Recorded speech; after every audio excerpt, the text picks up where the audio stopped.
If you're driving, pull over. If you're alone, lock the door and turn the latch twice.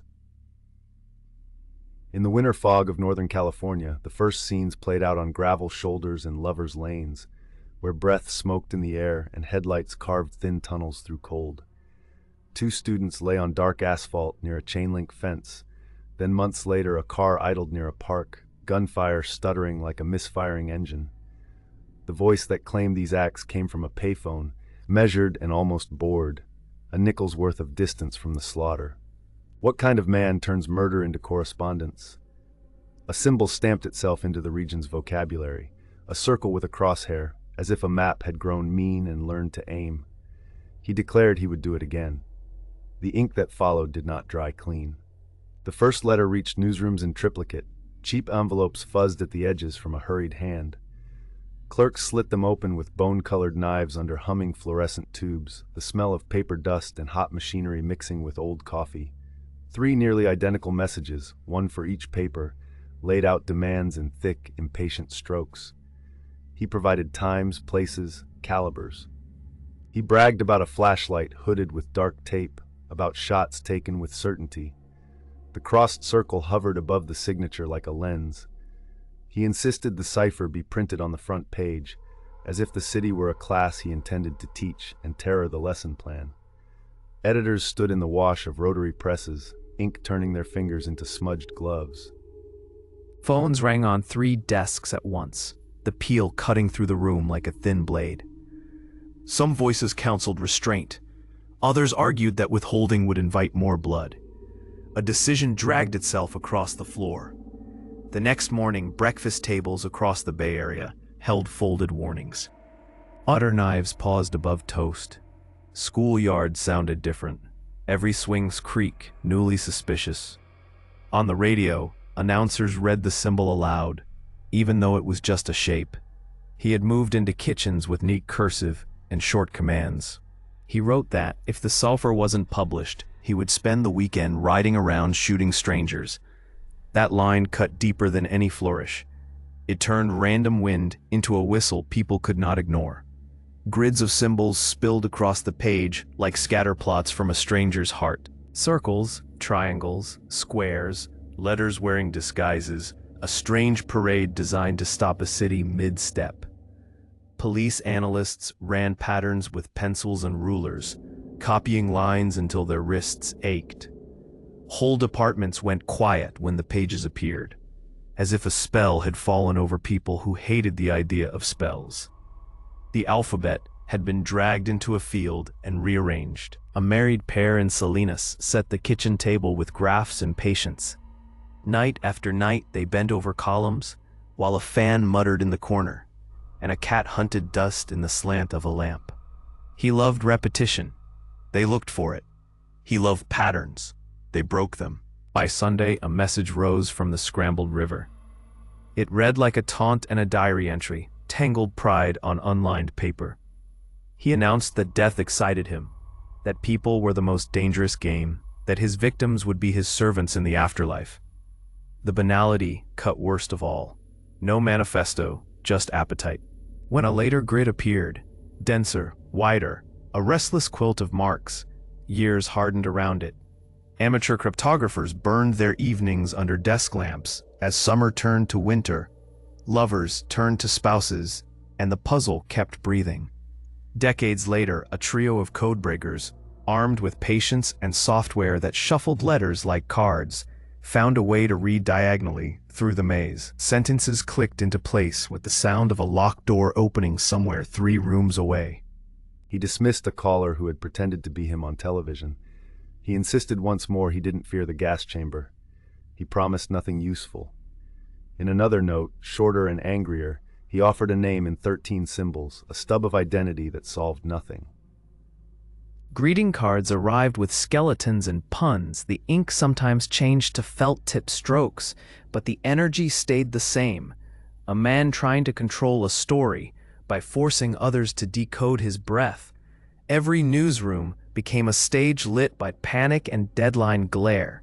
The roar of the presses sounded like surf breaking against concrete, relentless, rhythmic, public, Meetings unfolded at long tables scattered with galley proofs and ashtrays filled with lipstick-flecked filters. Editorial voices threading ethics through the need to inform. Police captains leaned into microphones under paneled ceilings, offering updates designed not to hand the city entirely to one man's theater. Film crews jockeyed for angles. Wide shots, parents walking their kids closer to their hips, bus drivers glancing into mirrors too often.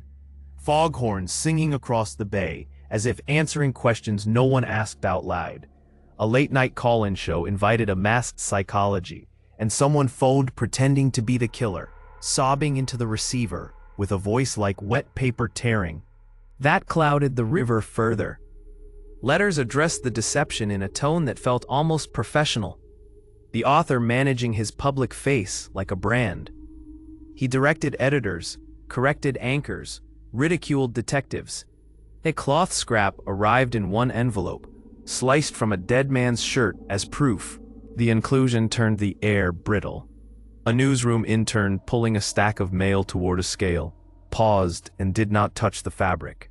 Grief sat in the room with them, uninvited, unblinking. Competitive instincts among papers sharpened the glare. When one published more than another, phones lit up. Lists of tips grew long and weird. A man in a flophouse accused his cousin. A woman at a diner swore she had served a quiet stranger with a jittering leg and too much chocolate milk. Producers booked experts at a pace that felt like hemorrhage. The killer instructed the city through column inches, and the city answered by making space for his ink. Police needed distribution to solicit help. The writer leveraged distribution to feed a need. This was not a chase through alleys. It was an argument for attention, and he learned the tone that kept people listening. He threatened school buses in plain language. The next morning, kids watched the roads differently, and their drivers watched everything. In that quiet dread, he discovered what power feels like when it travels by paper. Motives live in the gaps between words, in the smears where a hand rested too long on a cheap desk, in the empty space where a signature should have been soft and human.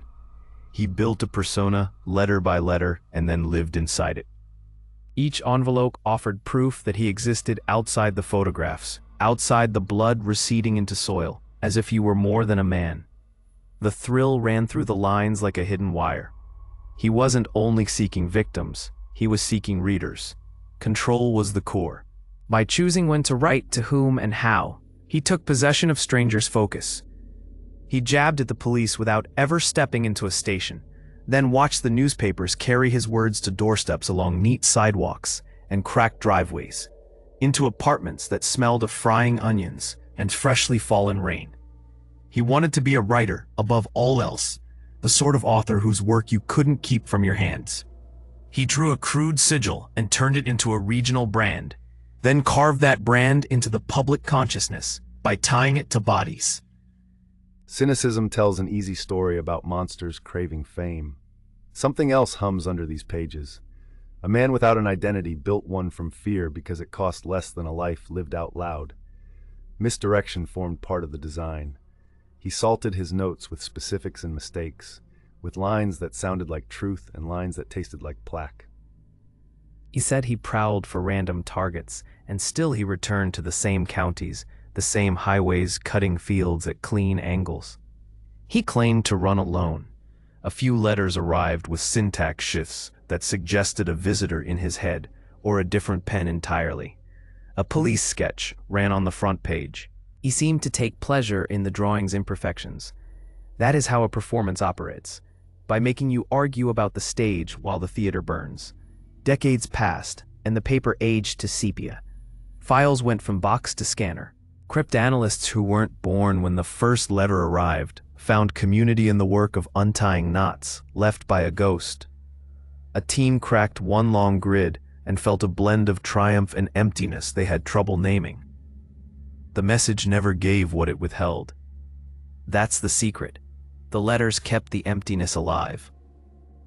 Without them, those nights would have remained awful, localized ruptures in a violent country. With them, the killer sold tickets to a dread that traveled. Stand near a loading dock and listen to a press run even now. That storm of sheets, that sift of gray, that constant consuming breath. This man learned that a city's lungs could be made to feed on themselves. Read enough of his notes and you sense a child at the bulletin board of history, pinning string and clipping headlines with stubby scissors. Read them twice and you see a salesman grooming his pitch until the room buys. People still chase his puzzles for the momentary rush of the key slipping into the lock. He knew about that hunger. He counted on it, then and later, knowing it would keep his erased life legible. I will not tell you to forget him, because he broke into a place where forgetting never holds. Do not let him sit at your table with a fork and a napkin. Do not forgive the paper for making him taller. Lock the door again. Let the symbol mean nothing in your house. If words can build a knife, they can also dull one. Attention is food. Choose what you feed. Subscribe for more Midnight Legends.